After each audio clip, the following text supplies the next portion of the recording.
Hi, I'm Abby. This is Abby Matt Reads. You may have noticed I haven't done a video in a while. My anxiety has been like at the worst level it's been in my life, really, which has been strange because nothing stressful has been going on, but it's been really dogging me, and I haven't been watching as much booktube as I should. In fact, I've watched none. So I will be catching up on that. And this library, this beautiful library I'm coming at you from, is the National Library of Brazil in Rio de Janeiro. It was founded in 1810 and actually holds 9 million items. I would love to go here one day. There was an earthquake in Lisbon in Portugal in 1755, which led to most of the collections being shipped here to Brazil, which is where it started. And I absolutely love it. I think it's beautiful. And let's get to the books. I can't really be bothered to have all the books with me, so I'm just going to put them up in the corner because some of them as well clash with the green screen, so it just makes more sense to put them in the corner as I'm talking. But the first book I finished in January is Salt to the Sea by Ruta Sepetys. I hope I pronounced that right. It is basically about a kind of group of stragglers in war-torn Germany that are trying to make it onto a German refugee boat and get out of there. And there's all different ones. There's a man who dealt in Nazi art. There's a pregnant Polish girl who's desperately trying to pretend she's not Polish, and it's quite dangerous and it's quite tense. While this book is definitely worth a read, I loved that each character was really fleshed out and actually had their own secrets that kind of unraveled as the story went on. It was emotional and harrowing at times. The dangers they faced just getting to the ship. The point of view changes were too fast and too sudden. You'd read a page and a half of one person's point of view and then it would go to another. And I know that's a sticking point for a lot of people who have read this book. Also, I found that not much happened until they got onto the boat, which seems to take them a long time to get. And while I do say it is worth a read, I only gave it 3 out of 5 stars. The second book that I finished in January was Someone Like Me by Carey. And this was a really, really interesting read. It follows Liz, who after a very physically and mentally abusing relationship, believes that someone or something is taking over her and making her more violent than she thought she could be. A psychiatrist seems to think she might have dissociative identity disorder, but there is also a twist to that. She has a son, a teenage son, Zach, who is friends with a secondary character, Fran, who after a kind of trauma in her childhood has been left kind of mentally scarred. She has this kind of invisible friend, my favourite character of the book, this kind of little fox, cartoon fox in armour called Lady Jinx that protects her. And she can see, when she looks at Liz, she can see kind of 2 people vying for the same spot. And that just really goes into the genius of the story, really. Carey, I find, is a genius at writing quite tense thrillers with a kind of fantasy, supernatural kind of twist. The story is told through different points of view in a very clever way. You kind of have to read the book to find out what I mean. It is very taut, it's very fast paced, it's filled with brilliant characters. The relationships between the characters are really intriguing and realistic, and I just loved this book from beginning to end, and I gave it 5 out of 5 stars. The third book I finished in January was The Red Queen by Philippa Gregory.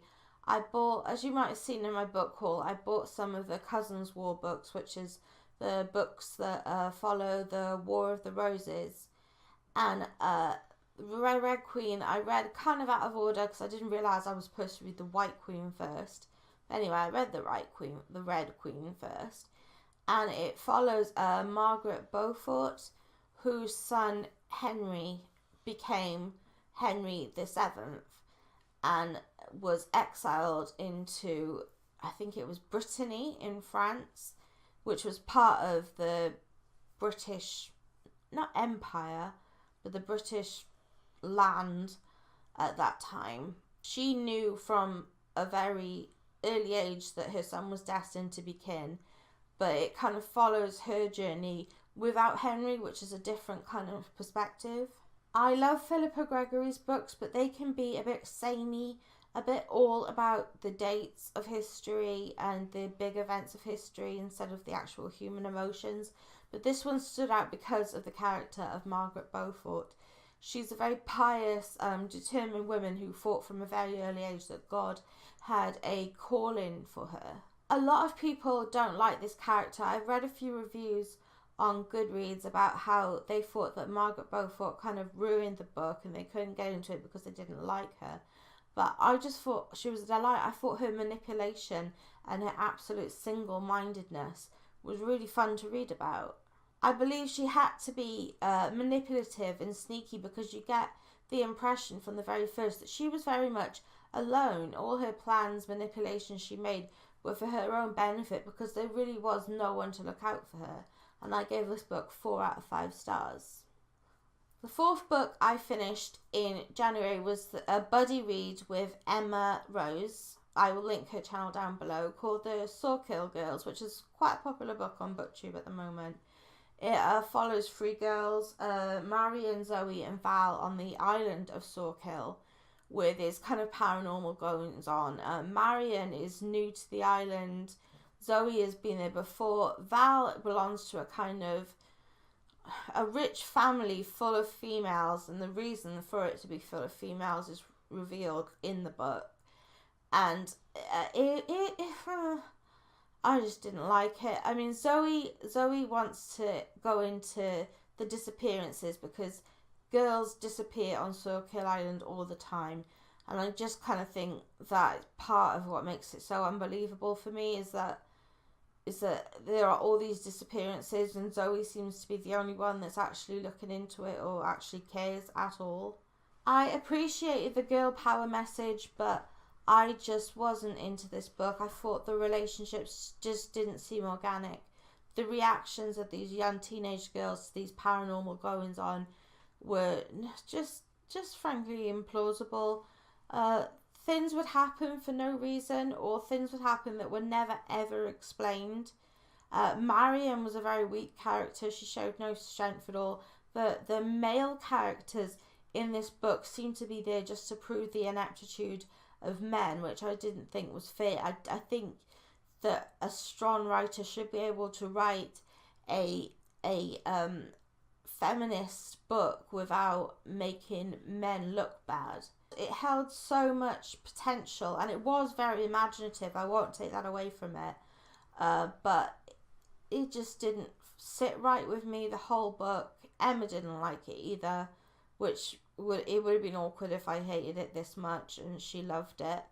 But thank God she didn't. And I just thought, no, it had a lot of promise, had a lot of imagination, but fell short.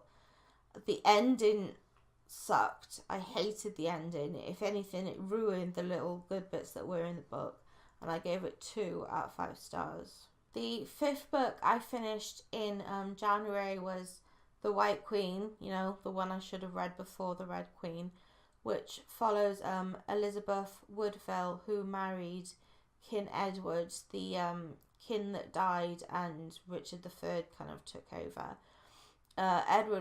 Elizabeth Woodville was the mother of the 2 princes that may or may not have been killed in the Tower of London. And it was a very interesting read. I preferred this book to The Red Queen. There was a lot of emphasis placed on emotions and reactions of Elizabeth's. I love Elizabeth's philosophy on life, that she's deeply spiritual. In fact, she and her mother were accused of witchcraft at the time because they were just so deeply spiritual. She has a strong family ethic, and loves all her children very much. And the romance between her and Edward was also very, very sweet. And, you know, I'm not one for romances in books, but I did enjoy this one. I felt I had to force myself to kind of read through these battle scenes because obviously Edward, the War of the Roses was still on. Edward was having to fight a lot, and the battle scenes I just had to force myself through them, and they're not for me. They bore me really easily. This was just a really interesting take on the end of the War of the Roses, though, and I recommend it and give it 4 out of 5 stars. The 6th book I finished in January was The End of Days by Susan E., which was a buddy read with Talia from Bookish Paradise. I'll link her down below. The End of Days is the last book in the Penryn and the End of Days trilogy.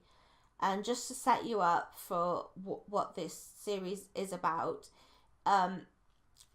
it's basically an apocalyptic world where angels have come down from heaven and kind of wreaked havoc on Earth, ready for Judgment Day. Penryn, our main character, she has befriended a wingless angel called Raffi, who tries to help her find her sister Paige, who was disabled. This was easily the best book of the trilogy. There were so many imaginative twists and turns. We literally went to hell and back. The thing I love most about all the trilogy is Penryn herself. She is one of the best female characters I've ever read in a book because she can kick ass. She's a fighter. She's strong, but at the same time, she's not a bitch, and she has a very caring nature.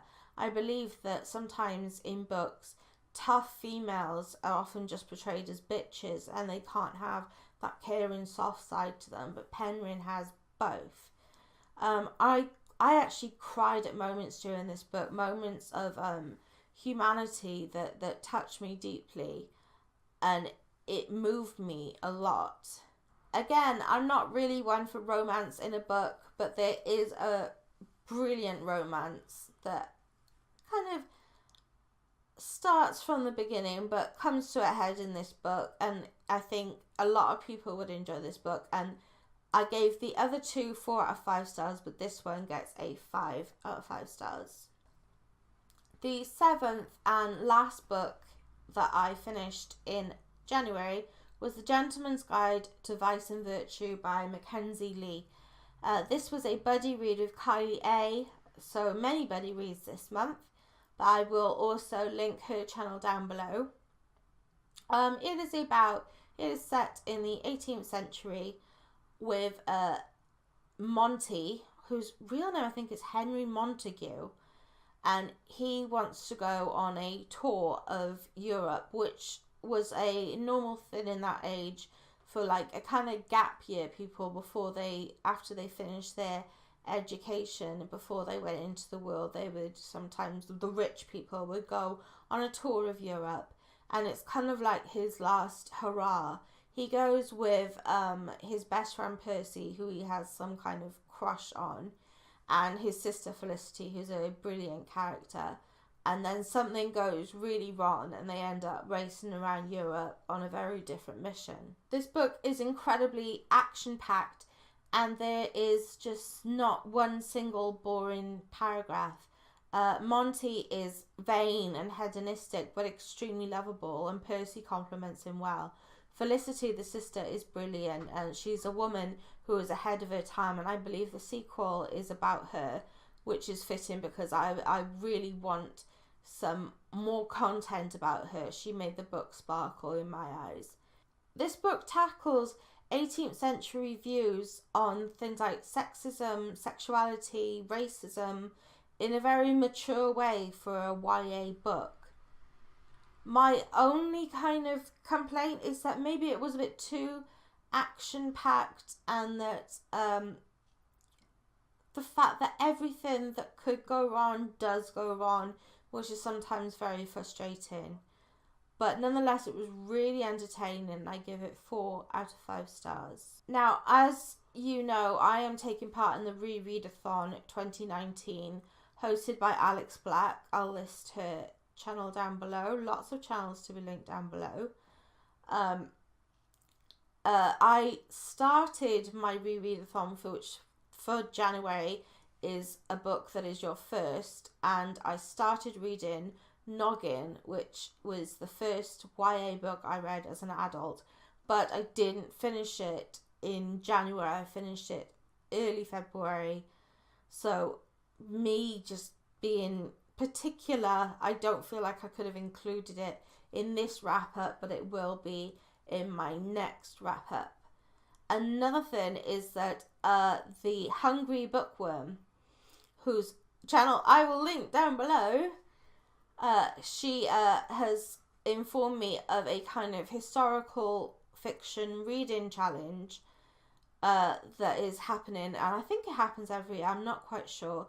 I'll put her video down below about it in case you're wondering. But it's mainly just to read as many historical fiction books as you can during the year, and I am going to tally up every month how many I have read. So there are 4 this month. There was Salt to the Sea, The Red Queen, The White Queen, and I will count The Gentleman's Guide to Vice and Virtue because it is set in the past. I consider that historical fiction. Okay, thank you for watching my video. Please put a like down below. If you are new, please subscribe. Like I said, it makes me so happy. I live a dull life, and every subscriber is like something new and exciting to happen to me when I find out. You can find me on Twitter on @AbbieMattReads. I have a Facebook page, facebook.com/AbbieMattReads. And I think that's it for today. Thank you. Bye.